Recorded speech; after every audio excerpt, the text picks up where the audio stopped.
ماتل خبران کی د حجاز مروه لکړي قربان قربان د محبوب جنان د ګل کړي.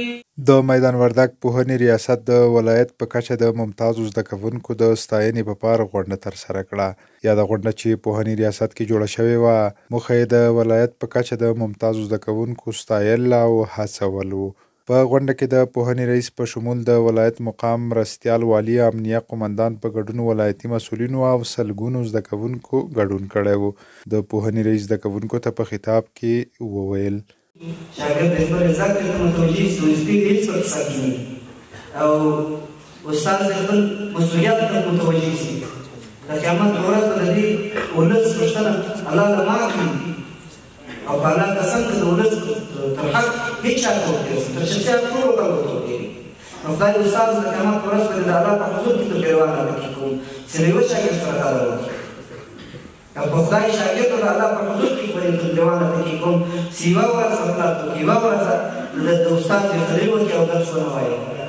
یو وارې غمی د ځان نه جوړ کړه، غمی د هر چا په کار ده، لیوني ته غمی ورکړه نه وګرځوي. د میدان وردګو مرستیال والي زیاته کړه چې د هیواد په کچه ستونزې به همدا خلک حلوي او هغوی ته به رسېدنه کوي.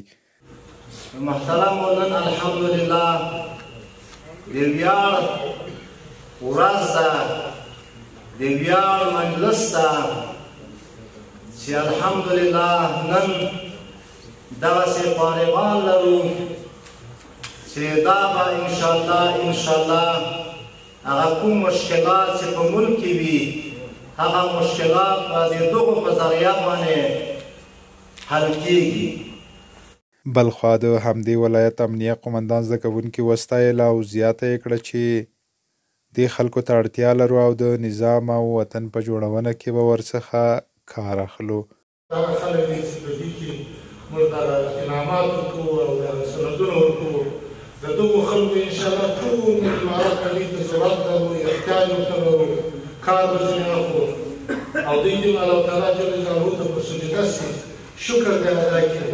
موږ دې ته ضرورت دی، ملک مو دی، وطن مو دی، موږ سپین ږیري یو، تر وخت تېر سوي یو، د هغو ځوانانو ته په نظام پاتې دي، دغه ځوانان دې را جوړوي، دغه په نقشه او ترتیب را جوړوي. دا ویلو ده چې د غونډې په پای کې ممتازو زده کوونکو ته د ولایتي مسؤلینو په لاسونو غوره ډالۍ او ستاینلیکونه هم ورکړل شول.